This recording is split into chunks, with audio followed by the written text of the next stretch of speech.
yeah, so we're gonna make something bigger, better. You know, we've dealt with those scenarios. We've got them out the way now. So those are what people can go back to. And at the end of the day, it's an excellent way of storytelling because it's not based off of what you think or your interpretation. It's based on the comic books, you know. And I think Marvel alone would have stood against it and said, "Yeah, we've got some competition, we've got some work to do," and then things would have really kicked off and the ball would have been rolling. And I think there are positives to look at with Arkham Knight, and I think you need like a little villain wheel basically. Like you need to say, well, here's your wheel. We're not going to throw in villains and characters who you've been up against. We're going to throw in some characters who need recognition, who need to be spoken for. Now, saying Joker and Ra's al Ghul, they've been voiced by two separate people.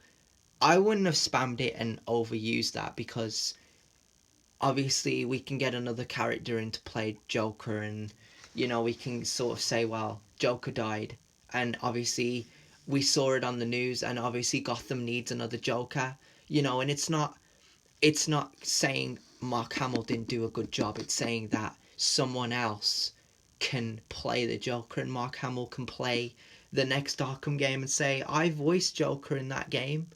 And what he says in the interviews, like he did some crazy oddball things. That's exactly what he can say with the next villain. I mean, Troy Baker, kicked it off, in Arkham Origins, because he played the origin story of Joker, and I don't think anyone could replace him. But again, it's Cameron Monaghan from Gotham. He could voice Joker, and because he's got the laugh, because he's got the charisma for it, I think that he should have been chosen.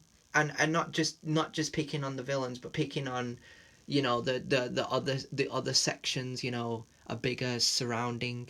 We've had small maps. So this is three games that have been released now. You've got the two games that have been developed by Rocksteady. It doesn't have to be developed by Rocksteady. If they don't want to develop another Batman game, that's fine.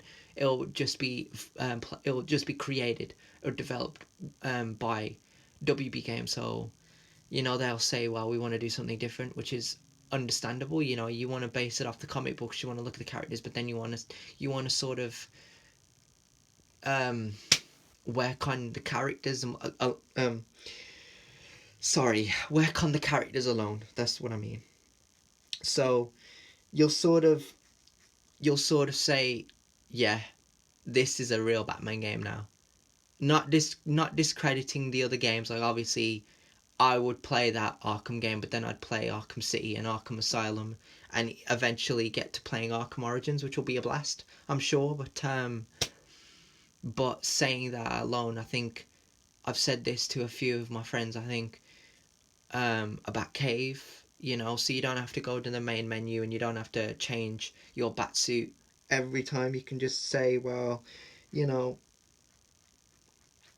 you can just go outside and click the bat wing, engage with it. You can even use the bat wing to fly all the way to the Batcave. Again, it doesn't have to be Wayne Manor. Like Wayne Manor can be separate alone. The Batcave can just be another location.